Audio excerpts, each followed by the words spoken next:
Last topic देखिए क्या लिखा था।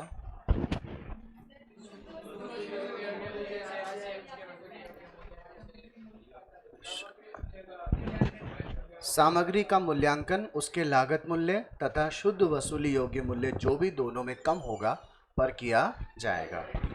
बेटे लागत मूल्य का मतलब संपत्ति का या वस्तु का जो क्रय मूल्य था, उस क्रय मूल्य में उस वस्तु को उसकी चालू स्थिति या वर्तमान स्थिति में लाने तक के लिए जितने भी खर्चे किए होंगे वे सभी उसके लागत मूल्य का भाग माना जाएगा।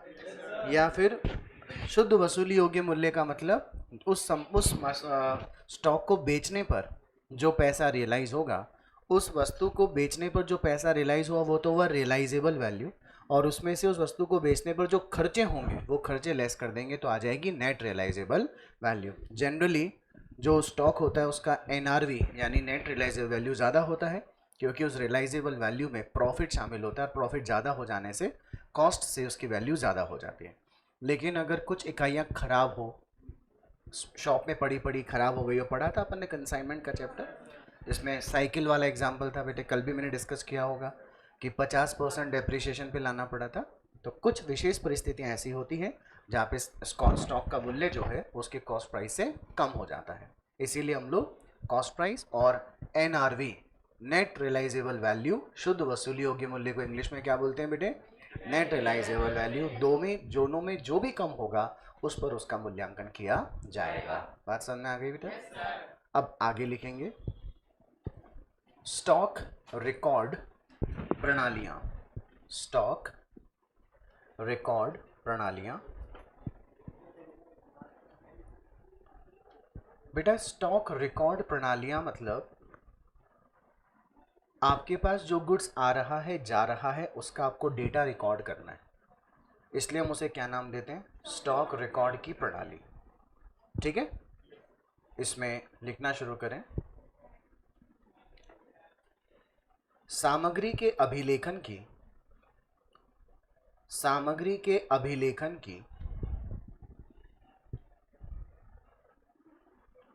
दो प्रणालियां होती हैं। सामग्री के अभिलेखन की दो प्रणालियां होती हैं। बेटा मैं पहले इंग्लिश में लिखवाऊंगा फिर हिंदी में लिखेंगे। दो प्रणालियां होती है, पहली लिखो। ये देखो इंग्लिश में मैं दिखा रहा हूं, उसको लिख लेना आप लोग।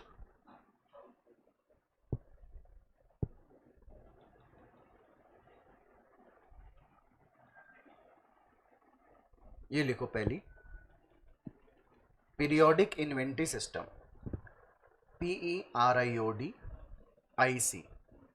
Periodic inventory system. Periodic inventory system, इसके नीचे हिंदी में लिखें अवधिगत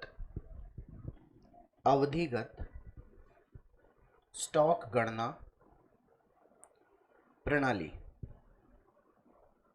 अवधिगत स्टॉक गणना प्रणाली। लिख लिया बेटा? दूसरा लिखो, इंग्लिश में लिखेंगे परपीचुअल, PERPETUAL, परपीचुअल inventory system. परपीचुअल inventory system, इसे हिंदी में कहते हैं क्रमिक स्टॉक गणना प्रणाली। क्रमिक स्टॉक गणना प्रणाली। बेटा ये स्टॉक गणना प्रणाली का मतलब क्या है? मैं आपको दो एग्जाम्पल दूंगा, दोनों एग्जाम्पल से आपको समझ में आ जाएगा। हमारी कॉलोनी में हर एक व्यक्ति जिस कॉलोनी में रहता है वहां पर 3-4 दुकानें किराने की हमेशा उपलब्ध होती हैं बेटा। आपने बिग बाजार का नाम सुना होगा, रिलायंस फ्रेश का नाम सुना होगा, डीमार्ट का नाम सुना होगा। अगर हम लोग डीमार्ट के बारे में थोड़ा ध्यान से सोचें तो डीमार्ट एक बहुत बड़ा एक ऑर्गेनाइजेशन है जहाँ पर छोटी से छोटी बड़ी से बड़ी वस्तु वहाँ पर बहुत बल्क में पड़ी रहती है बेटे, और बहुत ऑर्गेनाइज्ड मैनर में रखी होती है। खाने पीने का सामान एक जगह होता है, कपड़े लत्तों का सामान एक जगह होता है, स्टेशनरी का सामान एक जगह होता है, सोप्स वगैरह का सामान एक जगह है, अलग अलग आइटम अलग अलग जगह पड़े होते हैं।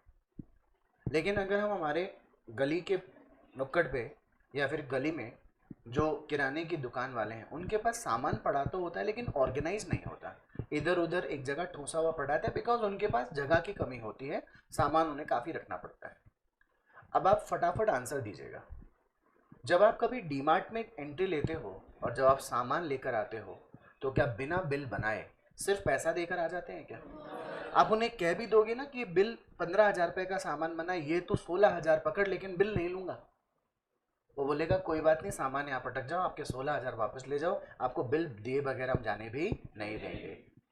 अब मेरी बात समझना चाहते, उनके पास जितना सामान उन्होंने किस व्यक्ति को कौन सी डेट को बेचा है उन सब का बिल में रिकॉर्ड हो गया कि नहीं हो गया? तो जब कि जितना माल आया था वो लेखा कर लिया गया, और जब जब जितना जितना माल बेचा गया उसका लेखा रिकॉर्ड कर लिया गया। इसे कहते हैं क्रमिक स्टॉक गणना प्रणाली। परपीचुअल का मतलब होता है कंटिन्यूटी, परपीचुअल का मतलब क्या होता है? कंटिन्यूटी, लगातार। जब माल आया उसका लेखा कर लो, जब माल गया उसका लेखा कर लो। ऐसी प्रणाली को नाम दिया जाता है क्रमिक स्टॉक गणना प्रणाली। टेल मी यस और नो बेटा। दूसरी बात, लेकिन जब आप अपनी कॉलोनी में जो किराना जनरल स्टोर लोग अपनी दुकान जो मेहमान बेचते हैं, आप उनके पास सामान लेने जाइए, वो आपको सामान दे देंगे, पैसा दे देंगे और बिना बिल बनाए आपसे सामान लेकर भी आ जाओगे। तो उन्होंने कितना माल खरीदा खाली उनको इतना ही पता होता है, कौन सी डेट को कितनी क्वांटिटी कितनी बेच दी उनको नहीं पता होती। अब अगर अपन डीमार्ट के मालिक, खैर डीमार्ट के मालिक से तो नहीं पूछेंगे, डीमार्ट का जो स्टोर है वहाँ पे जो स्टोर कीपर होगा उससे पूछें कि आपके पास रूह अफ़ज़ा की बोतल कितनी पड़ी है, आपके पास 100 ग्राम मैगी के कितने पैकेट पड़े हैं, आपके पास डिटॉल साबुन के 50 ग्राम के ट्यूब्स कितनी पड़ी हैं, वो तुरंत आपको कंप्यूटर में डेटा जो रिकॉर्ड कर रखा है उसको देखकर फटाफट बता देगा, इतना हमाम साबुन है, इतना लक्स साबुन है, इतना डिटॉल साबुन है, इतनी टूथपेस्ट है, इतनी इतनी इतनी पेप्सी की बोतल, इतनी थम्सअप की बोतल, ये फला फला फला, हर एक जानकारी फटाफट बता देगा कि नहीं बता देगा? क्यों? क्योंकि जब जब माल आया था तब तब रिकॉर्ड किया था, और जब जब माल गया तब तब रिकॉर्ड कर दिया। बात समझ में आ गई? लेकिन अगर आप जनरल स्टोर की बात करें, अपने गली मोहल्ले की बात करें, क्योंकि उन्होंने केवल माल आने को ही रिकॉर्ड किया था, कब कब कितना माल गया उनको रिकॉर्ड नहीं था। उनसे पूछे, नहीं अंकल आपको बताना ही पड़ेगा कि आपके पास दाल चाय चीनी कितनी पड़ी है, आपके पास सेंटर फ्रेश की टॉफ़ियाँ कितनी पड़ी है, आपके पास मैगी कितनी पड़ी है। वो क्या बोलेगा, साहब 5 दिन बाद में आइएगा, मैं फिज़िकली काउंट करके बताऊँगा, क्योंकि उसके पास माल जाने का कोई डेटा रिकॉर्ड नहीं था। तो उसे गोडाउन में जाकर फिजिकली क्या करनी पड़ेगी? काउंटिंग करनी पड़ेगी। और क्या ये फिजिकल काउंटिंग डेली बेसिस पे की जाती है? महीने के अंतराल में की जाती है। हर महीने के एंड में एक बार वो क्या कर लेंगे? काउंटिंग। इसलिए पहला पॉइंट देखो आपने इंग्लिश में क्या लिखा है? पीरियोडिक। जहाँ पर अवधिगत रूप से स्टॉक की गणना की जाएगी, वो तो कौन सी विधि होगी? क्रमिक स्टॉक, सॉरी, अवधिगत स्टॉक गणना प्रणाली, या इंग्लिश में बोलते हैं पीरियोडिक इन्वेंट्री सिस्टम। और अगर डीमार्ट या बिग बाज़ार जैसे स्टोर की बात करें, वहाँ पर जब माल आया लेखा हो गया, जब माल गया लेखा हो गया, उसे कहते हैं क्रमिक स्टॉक गणना प्रणाली, इंग्लिश में बोलते हैं परपीचुअल इन्वेंट्री सिस्टम। ओके बेटा, लिखो नंबर 1, इंग्लिश में ही लिखेंगे पीरियोडिक इन्वेंट्री सिस्टम। इंग्लिश में क्यों जानते हो ना आप लोग? Periodic inventory system.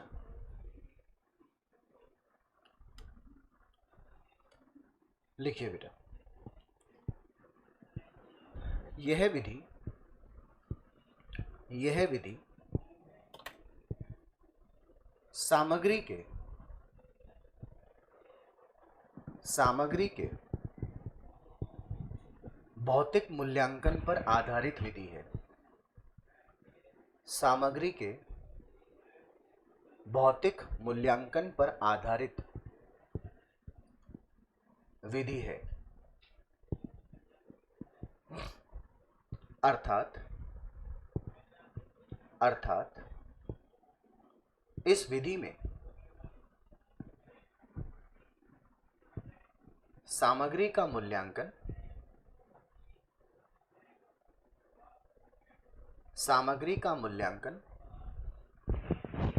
उसकी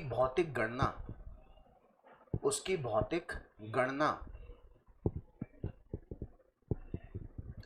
उसकी भौतिक गणना पर आधारित होता है। पूर्ण विराम। इसी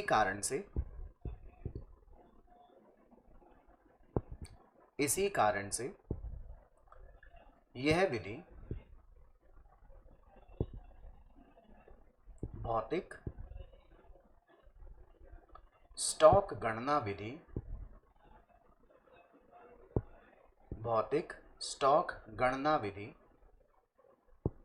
कहलाती है। भौतिक स्टॉक गणना विधि कहलाती है। पूर्ण विराम। लिख लिया बेटा। इस विधि में बेचे गए माल की लागत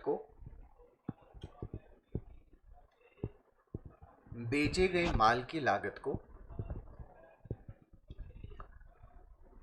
निम्न प्रकार से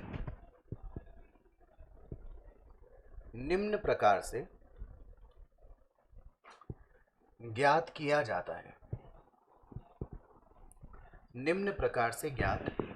है।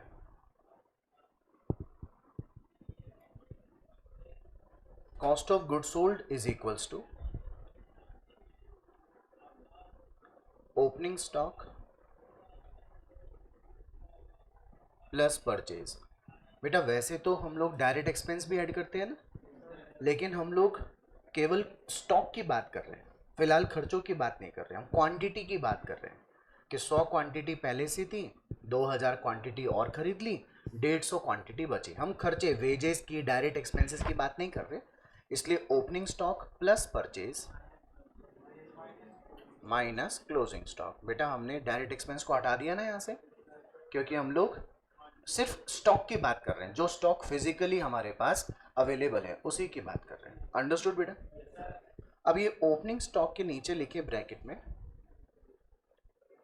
नोन, परचेज के नीचे भी लिखो नोन, और क्लोजिंग स्टॉक के नीचे भी क्या लिखेंगे? नोन। नोन का मतलब होता है ज्ञात होना। नोन का मतलब हुआ बेटे ज्ञात होना। लिख लिया होगा सभी ने।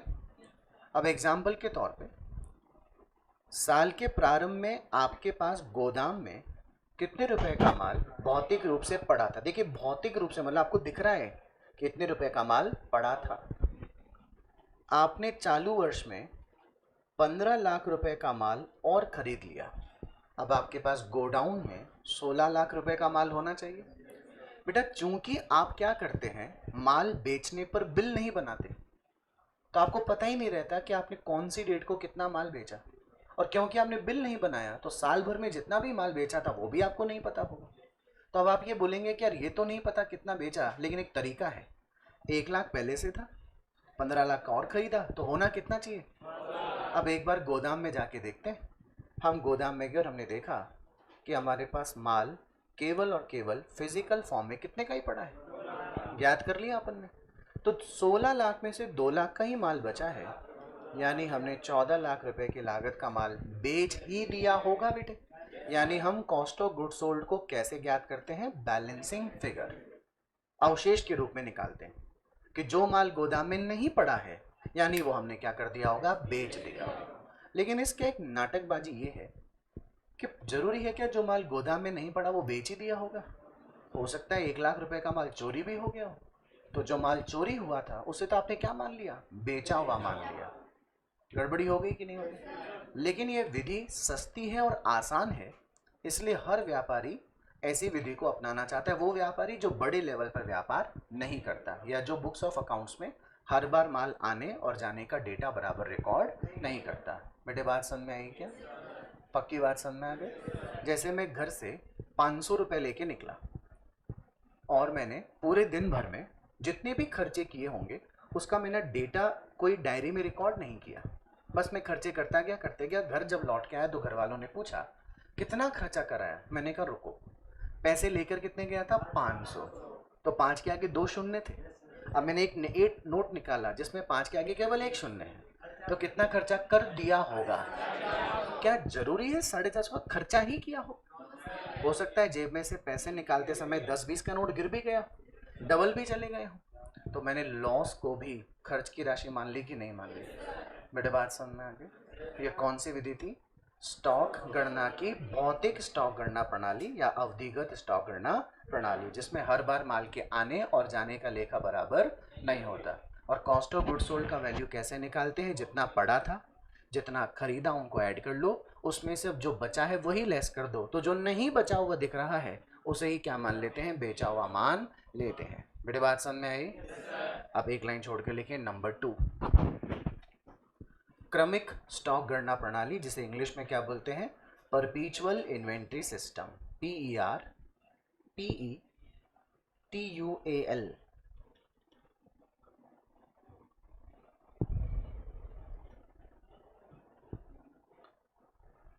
परपीचुअल इन्वेंट्री सिस्टम लिखो बेटा। यह विधि सामग्री मूल्यांकन की ऐसी विधि है, सामग्री मूल्यांकन की ऐसी विधि है जिसमें सामग्री मूल्यांकन की ऐसी विधि है जिसमें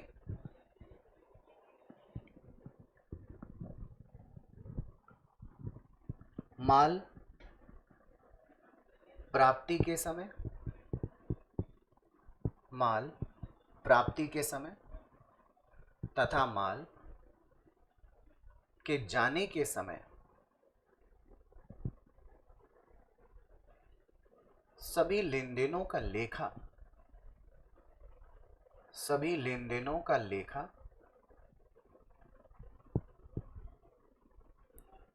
कर लिया जाता है तथा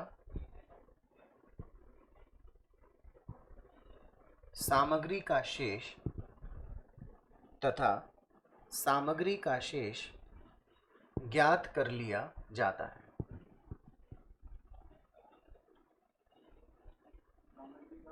शेष ज्ञात कर लिया जाता है। पूर्ण विराम। बेटा कौन सी तारीख की बात हो रही है? 1 मार्च। मैं कहता हूं कि मेरे पास गोदाम में 1 मार्च 2020 को कितने रुपए की लागत का माल था? 1 लाख। अब मैंने 1 मार्च को 40,000 रुपए की लागत मूल्य का माल खरीदा और गोदाम में रख दिया। तुरंत मैंने 1 लाख में 40,000 को प्लस कर लिया बेटे, 1,40,000। दोपहर में मेरे पास 60,000 रुपए की लागत का माल और खरीदा हुआ आ गया। मैंने तुरंत क्या कर लिया? 60,000 रुपए की लागत का माल और जोड़ लिया। टोटल कितना हो गया? 2 लाख। शाम होते होते 80,000 रुपए के लागत मूल्य का माल मैंने बेच दिया। तो बेच दिया वो तो गोदाम से चला गया होगा, पुस्तक में भी रिकॉर्ड कर लिया। आया था तो प्लस कर रहा था, जा रहा था तो माइनस कर रहा था। बेटा मैं 1 तारीख 2020 को शाम को मुझसे कोई पूछे बताओ तुम्हारे पास 1 तारीख 2020 को शाम में कितने रुपए का स्टॉक है? मैं कहा जाओ गोदाम में जाके चेक कर लो, तुम्हें 1,20,000 रुपए का माल ही पड़ा हुआ दिखाई देगा। मैंने कहा तुम जाके चेक कर लो, मैं तो पुस्तकों में देख के ही बता सकता हूँ कि मेरे पास माल गोदाम में कितने का पड़ा हुआ है।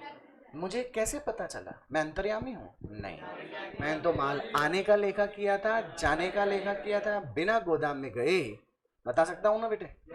अच्छा मैं जेब में कितने पैसे लेके निकला था? अब जहां जहां मैंने दिन भर में जहां जहां खर्चा किया होगा, खर्चा किया, डायरी निकाली, लिख लिया।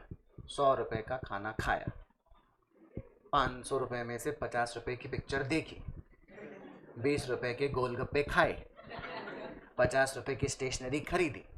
ऐसा जो भी खर्चा कर रहा हूँ सबका रिकॉर्ड किया जाए। मजाक पे मत समझो, मैं जो एग्जाम्पल दे रहा हूँ वो समझ लो। मैं लिखता गया। अब मैं जब घर आया, लोगों ने पूछा कितने का खर्चा किया, तो पिछली बार तो मैं क्या कह रहा था, रुको 500 रुपए लेकर गया था, बचे 50 है, तो मैंने अंतर की राशि 450 बताई। अब की बार मैं वो 50 रुपए कंपेयर नहीं करूंगा, मैं वो डायरी निकालूंगा। यहाँ तक खर्चा किया जी, 420 रुपए का मैंने खर्चा किया। ये मैंने बैलेंस फिगर नहीं बताया, मैंने जो खर्चा किया उसका डेटा रिकॉर्ड कर रखा है ना। अब मेरे से घर वाले पूछे बता तेरी जेब में कितने पैसे हैं? मैंने कहा मुझे नहीं पता कितने हैं, होने चाहिए 80 रुपए, क्योंकि लेके कितने गया था? और इस लेखे के हिसाब से मैंने खर्च कितने कर दिए, होने कितने चाहिए। चलो जेब में हाथ डाले, निकले भी वास्तव में 50 का नोट, दो भी, एक 20 का नोट और एक 10 का नोट। 80 निकला कि नहीं निकला?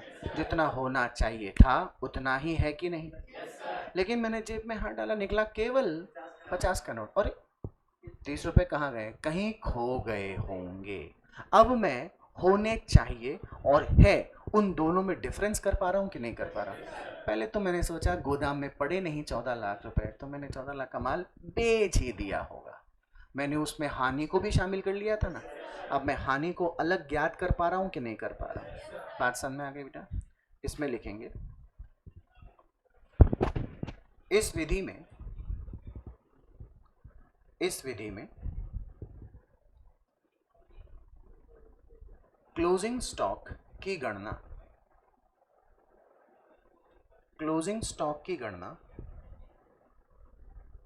निम्न प्रकार से की जाती है।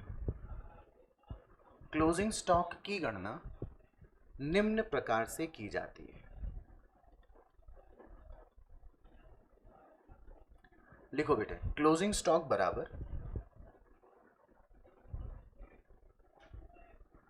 Opening stock plus purchase minus cost of goods sold.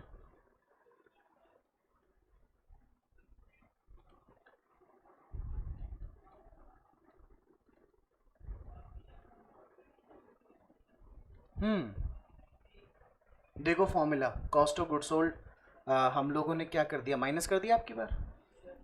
क्यों? हमारे पास कितने रुपए का माल था ये हमारे को पहले से पता था बेटे। हमने मान लो 19 लाख रुपए का माल और खरीदा, तो कितना हो गया? 20 लाख। हमारे पास होना कितना चाहिए कुल मिलाकर? 20 लाख। लेकिन चूंकि हमने हर समय माल आने और जाने का हिसाब रख रखा था, तो बिके हुए माल का लेखा हमारे पास पहले से था ना बेटा। अब हम बता सकते हैं कि हमने चूंकि साल भर में कितने का माल बेचा है, 16 लाख, तो हमारे पास माल कितने का होना चाहिए? होना चाहिए, ये इतने रुपए का माल होना चाहिए। अब गोदाम में जाकर काउंट करेंगे फिजिकली कितना है कि नहीं। मान लो वास्तव में इतना है भी, इसका मतलब कहीं कोई डिफरेंस नहीं है। पता चला 3,40,000 का ही है, 3,80,000 का ही है, या 4,20,000 रुपये का है, या कम है या फिर ज़्यादा है। तो दोनों में जो डिफरेंस आ रहा है उसको पता करने में मदद मिलेगी कि नहीं मिलेगी? अब आप दोनों में डिफरेंस देखो। इस वाली विधि में तो अपन ने गणना किसकी करी बेटा? क्लोजिंग स्टॉक की।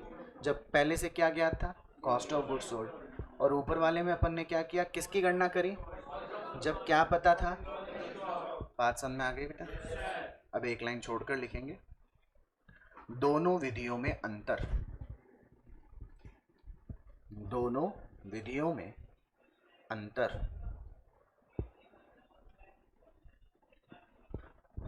पहले लिखो भौतिक स्टॉक गणना विधि। भौतिक स्टॉक गणना विधि लेफ्ट साइड में, राइट साइड में लिखो क्रमिक स्टॉक गणना विधि। भौतिक स्टॉक गणना विधि और दूसरा क्रमिक स्टॉक गणना विधि।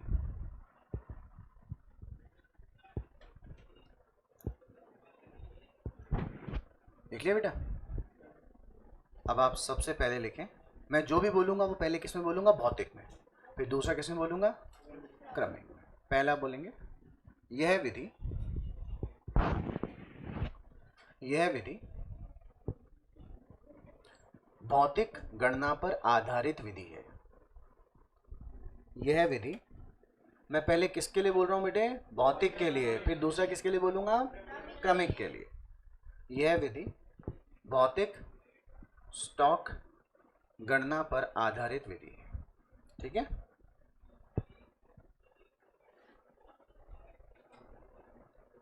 अब बोलूंगा मैं क्रमिक के लिए।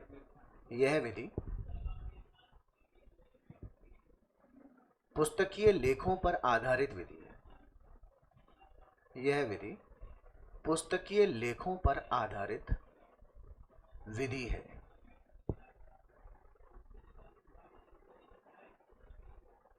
ओके बेटा? दूसरा लिखें, भौतिक में लिखवा रहा हूं मैं। इस विधि में इस विधि में बेचे गए माल की लागत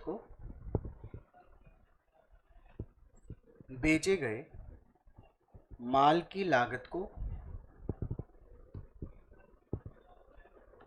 ज्ञात किया जाता है।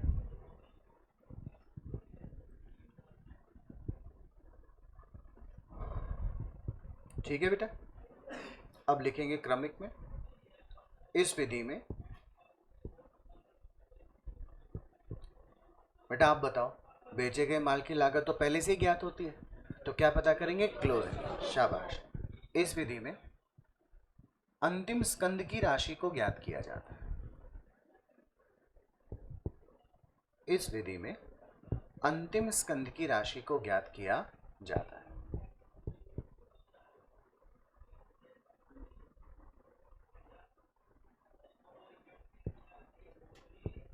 तीसरा अंतर लिखेंगे भौतिक में। इस विधि में एक निश्चित अवधि के अंतराल में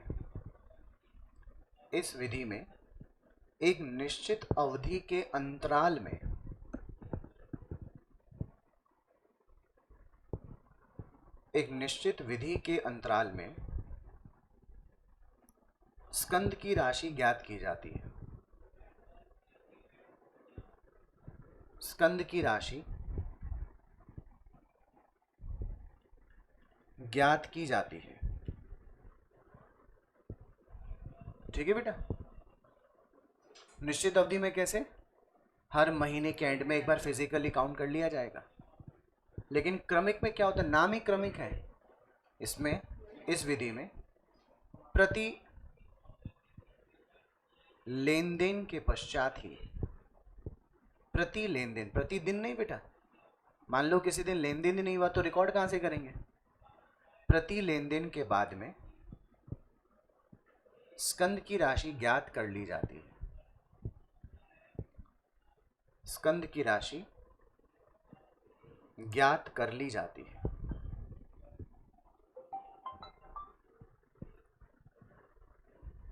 लिख लिया बेटा? कितने अंतर हो गए? 2 और लिखवाऊंगा, एग्जाम में 4 पूछता है, 5 याद कर लीजिएगा आप। ठीक है, चौथा लिखो।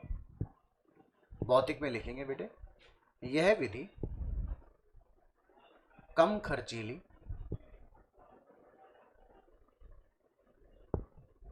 एवं आसान विधि है। यह विधि कम खर्चीली एवं आसान विधि है। बेटा आसान तो है ही ना, कुछ खर्चा ही नहीं करना पड़ रहा। जिस दिन स्टॉक पता करना हो, दुकान बंद करो, गोडाउन में रखे माल की काउंटिंग कर लो, बाहर आ जाओ, बता दो इतने कोलगेट, इतनी पेस्ट, इतनी टॉफी, इतना गुटखा, इतना चाय पत्ती, इतना दाल, चाय चीनी, सब बता सकते हैं अपन। हाँ, आपको 2 मिनट सुनना पड़ेगा, तब आपको आगे पता चलेगा। आसान हो गई बेटा। अब पहले लिखो क्रमिक में, यह विधि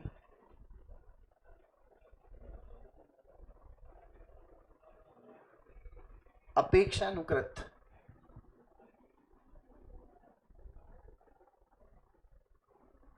खर्चीली विधि है।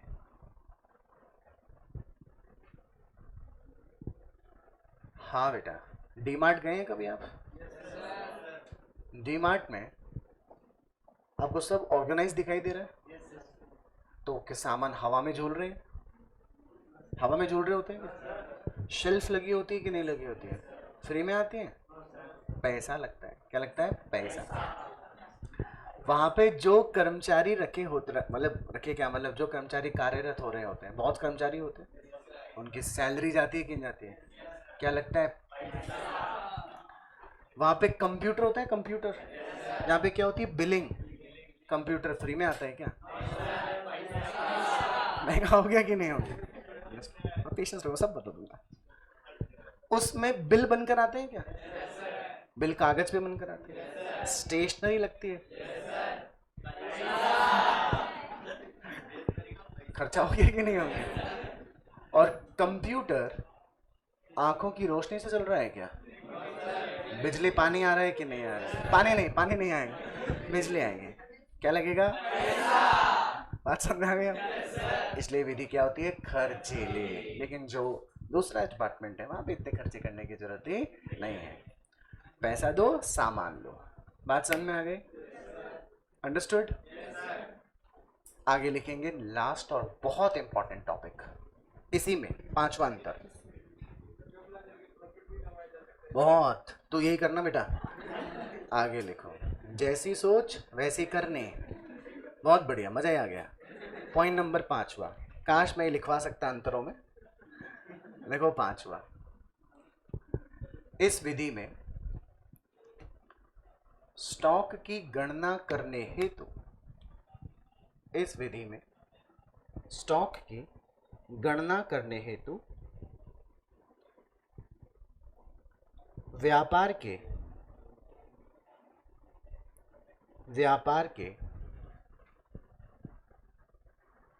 क्रियाकलापों को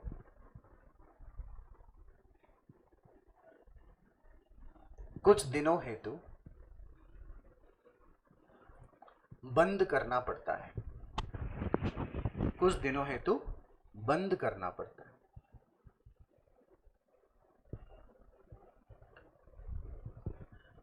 बेटा अगर आपको हर महीने के एंड में गोडाउन में कितने रुपए का स्टॉक पड़ा था उसकी कैलकुलेशन करनी हो, तो आपको गोडाउन में जाकर फिजिकली स्टॉक काउंट करना पड़ेगा।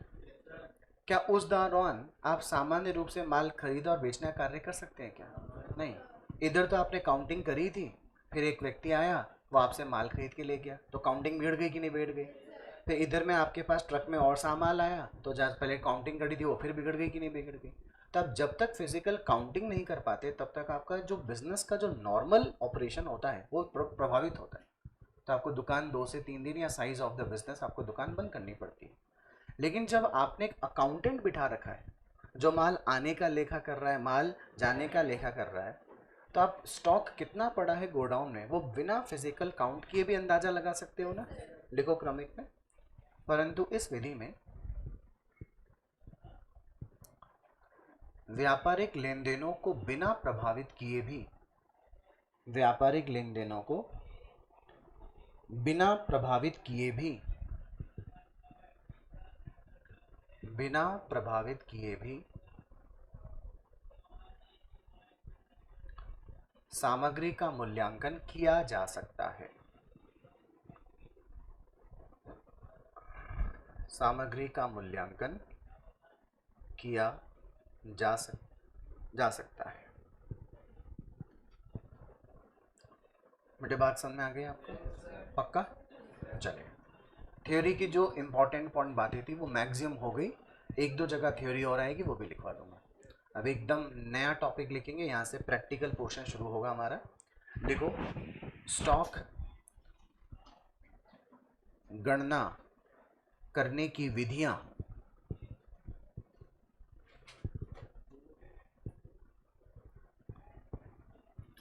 बेटा जैसे डेप्रिसिएशन के मेथड होते हैं ना, SLM मेथड, WDV मेथड, वैसे ही स्टॉक मूल्यांकन की भी विधियां होती हैं। लिखो पहली,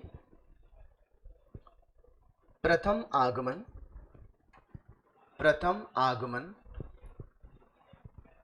प्रथम निर्गमन, प्रथम आगमन, हाँ हाँ अरे नाम है पूरा, प्रथम आगमन, प्रथम निर्गमन, ब्रैकेट में लिखो FIFO, फीफो। इंग्लिश में बोलते हैं फर्स्ट इन फर्स्ट आउट। प्रथम आगमन, प्रथम निर्गमन, जो माल पहले आया वही माल पहले बेचा जाएगा। दूसरा लिखो, अंतिम आगमन, अंतिम आगमन, प्रथम निर्गमन, अंतिम आगमन, प्रथम निर्गमन, ब्रैकेट में लिखो, इंग्लिश में बोलते हैं इसको LIFO, last in first out. Okay बेटा। तीसरा लिखो, औसत मूल्य विधि,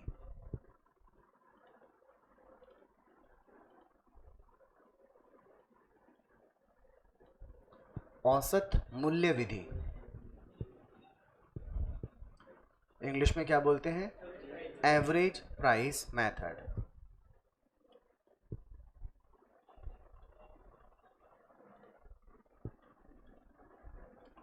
नेक्स्ट लिखो, भारित औसत मूल्य विधि।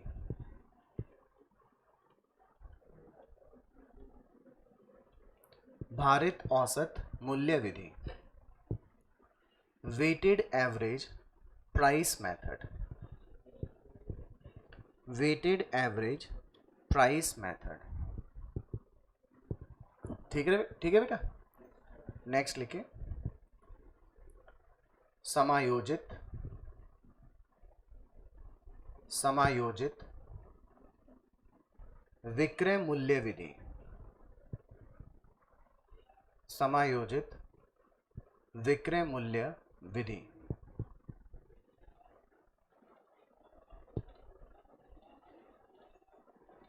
Adjusted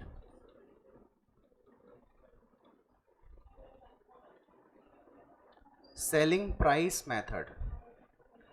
adjusted selling price method. Number 6, विशिष्ट परिचायंकन विधि। विशिष्ट परिचायंकन विधि।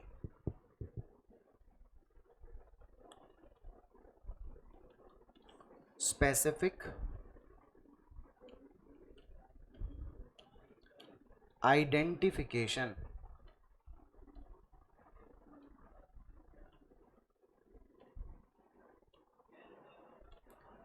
Specific, SPECIFIC, specific identification, IDENTIFICATION,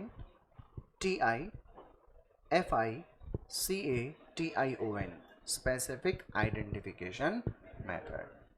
बेटा ध्यान सुनिए, FIFO method, weighted average price method और एडजस्टेड सेलिंग प्राइस मेथड से संबंधित प्रश्न आपके एग्जाम में पूछे जाएंगे। मॉड्यूल में आपको इसका और इसका, इन दोनों का इलस्ट्रेशन मिलेगा तो जरूर, लेकिन एग्जाम में नहीं पूछा जाएगा, क्योंकि ये मेथड को सही मेथड नहीं माना जाता। क्यों नहीं माना जाता हो मैं लेक्चर के दौरान आपको बता दूंगा। तो अगर क्वेश्चन पूछेगा तो किसका पूछेगा, फीफो का, या फिर वेटेड एवरेज का, या फिर स्पेसिफिक एडजस्टेड सेलिंग का। ये एक छोटा सा 3-4 लाइनों का थ्योरी का टॉपिक है, इसका कोई प्रश्न नहीं है आपके मॉड्यूल। ठीक है बेटे। अब देखो, हम सबसे पहले चर्चा करते हैं फीफो मेथड। ये फीफो है क्या बेटा? जब आपके पास लगातार माल आते जाते रहता है तो अलग अलग दरों का माल आता है। 2 रुपए का माल आ गया, 2 रुपये 25 पैसे का माल आ गया, 2 रुपये 15 पैसे का माल आ गया, 2 रुपये 5 पैसे का माल आया, 1 रुपये 95 पैसे का माल आया। तो आपके पास बहुत सारा माल अलग अलग दिनों में अलग अलग दरों का आया होता है बेटा। तो हम लोग जब उस माल में से वस्तु बेचने का कार्य करते हैं तो हमने एक सिस्टम बना लिया कि जिस रेट का माल मेरे पास सबसे पहले आया था मैं उसी दर का माल सबसे पहले निकाल दूंगा। तो मुझे ध्यान रहेगा कि मेरे पास गोदाम में कौन सी रेट का माल अब उपलब्ध पड़ा हुआ है। समझ में आई मेरी बात? तो मैं कहूँगा कि मेरे पास उन्हीं रेट का माल सबसे ज़्यादा पड़ा होगा जो कि मैंने सबसे एंड में खरीदा है, क्योंकि जो रेट का माल सबसे पहले आया था उसको बेचते समय मैंने सबसे पहले निकाल दिया होगा। कौन सी विधि थी ये? FIFO, first in first out. आप लोग फोटो ले लेना बेटे, बाकी एक बार आप ध्यान से देख लें, लिखने की जरूरत नहीं, पहले एक बार ध्यान से देख लो, बाद में नोट कर लेना, फोटो लेना हो फोटो ले लेना। बेटा आपके स्कूल में एक अटेंडेंस रजिस्टर हुआ करता था, जैसे अपन लोग अटेंडेंस रजिस्टर का नाम बोलते थे। अब मैं जो बनाने वाला हूँ उसे स्टॉक रजिस्टर या फिर स्टॉक लेजर के नाम से जाना जाता है। Stock ledger. बेटा स्टॉक लेजर का मतलब एक ऐसा रजिस्टर या एक ऐसा लेजर जिसमें आपने कौन सी तिथि को कितना माल तो खरीदा, कितना माल आपने बेच दिया और कितना माल आपके पास बच गया, उन सभी की डिटेल आपके पास रहती है। जैसे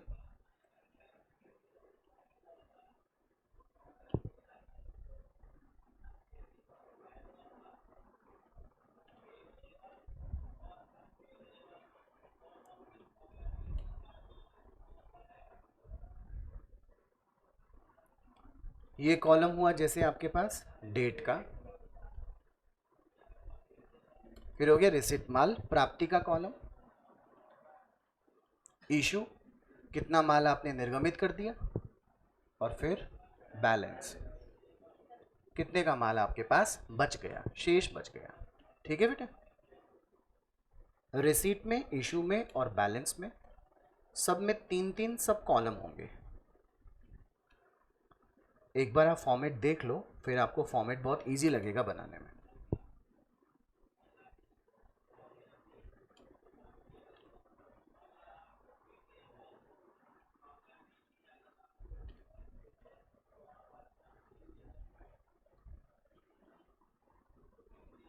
जैसे ये कॉलम तो होगा क्वांटिटी का, कितनी इकाइयां थी,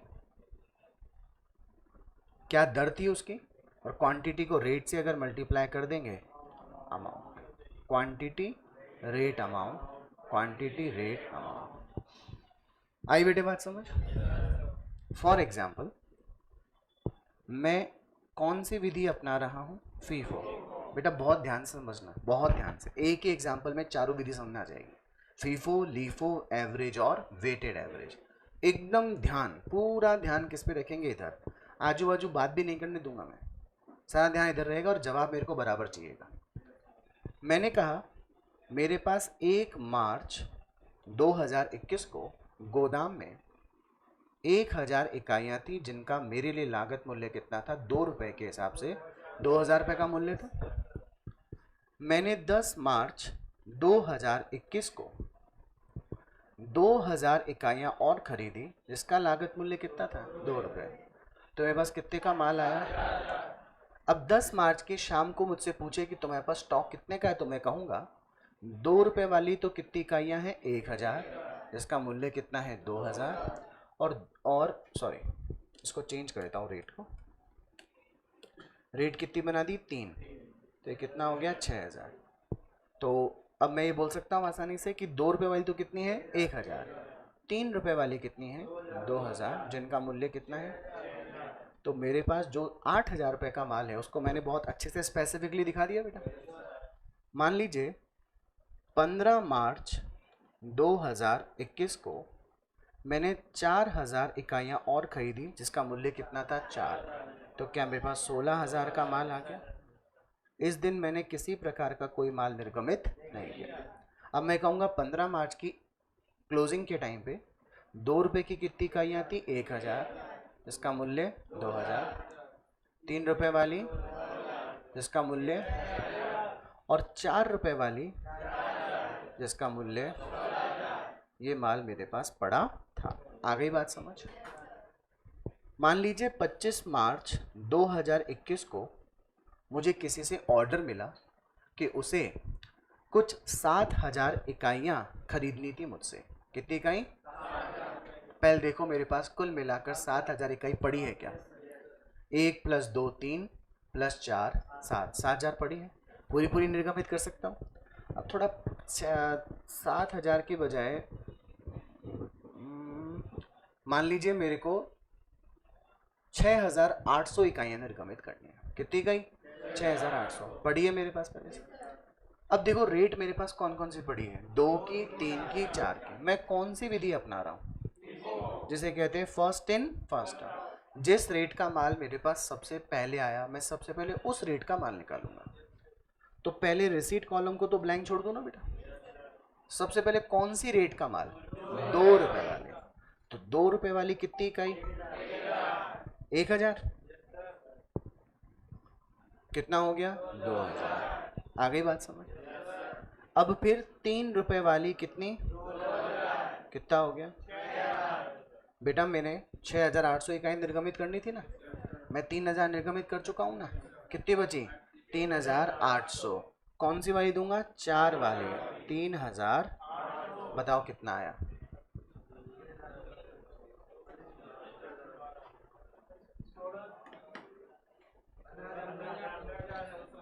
15200। आई आपको बात समझ। अब मुझसे कोई पूछे बैलेंस कितना बचा है, तो मैं क्या कहूँगा, 2 रुपये वाली तो कितनी पड़ी है, 0, 3 वाली कितनी पड़ी है, 0, 4 वाली 200 बची है, तो 4 वाली बची है 200, 800। क्या आपको बात समझ में है। ये कौन सी विधि थी? FIFO, first in first. Copy में उतारने लायक तो समय है नहीं बेटा, फोटो ले इसका और घर जाके कॉपी में नोट जरूर कर लेना। लेकिन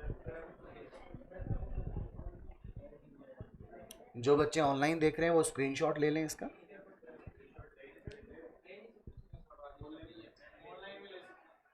ऑनलाइन भी ले सकते हैं ना।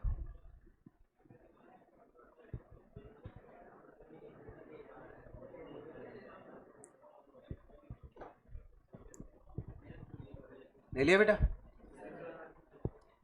ये कौन सी विधि हो गई हमारी? First in first out. रुको रुको रुको रुको, हो गया?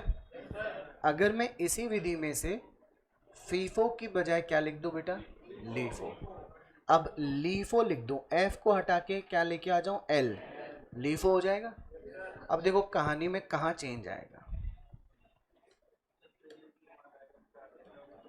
अब रेट 2 3 4 चलेगी या 4 3 2 चलेगी? तो पहले 4 वाली कितनी कितनी हो गई? फिर 3 वाली कितनी? अब 2 रुपए वाली केवल कितनी? तो रेट कौन सी बची? 2। कितनी? 200। कितने रुपए की? ये कौन सी विधि थी? अब इसके स्क्रीनशॉट लेने की जरूरत नहीं आपको, समझ गए आप लोग? यह विधि सही विधि नहीं मानी जाती। क्यों? हर व्यक्ति ये कोशिश करता है कि उसका जो सबसे पुराना माल उसने खरीदा वो माल सबसे पहले चला जाए। बात समझ में आ गई? इसलिए इस विधि को मानने का कोई फायदा नहीं है और एग्जाम में प्रश्न भी नहीं पूछा गया है। अगर पूछा जाएगा तो फीफो का पूछा जाएगा। मेरी बात समझ में आ गई? एक काम करते हैं, कल थोड़ा याद रखना कि न्यू सेक्शन 115 में था ये वाला कॉलम, याद रहोगे आप लोग? और मैं एक काम ये कर देता हूँ कि मैं इसमें एक नया पेज ऐड कर जाता हूँ, तो कोई सर पढ़ाएंगे तो उस पेज पे नहीं पढ़ाएंगे। 115 वाले पे ध्यान रखने का। कल मैं आपको इसी एग्जाम्पल से एवरेज भी बता दूंगा और वेटेड एवरेज। 2 मिनट दोबारा सुनिए। फीफो की फुल फॉर्म क्या होती है? जिस दर का माल सबसे पहले आया उस दर का माल सबसे पहले चला जाएगा। तो बताइए आपके पास जो क्लोजिंग स्टॉक होगा वो जो सबसे आखिरी में माल खरीदा उसी रेट का होगा बेटे। और अगर लीफो की बात करें तो जो दर का माल सबसे वो सबसे पहले चला जाएगा। तो जो आपके पास क्लोजिंग स्टॉक होगा वो कौन सा होगा? जो सबसे पहले खरीदा हुआ था। आ गई बात समझ? पक्का बेटे? बेटा अभी भविष्य बनाने का समय है। अभी पहले आप भविष्य बनाइए, बाद में कुछ और बनाइएगा। चलो मिलते हैं कल।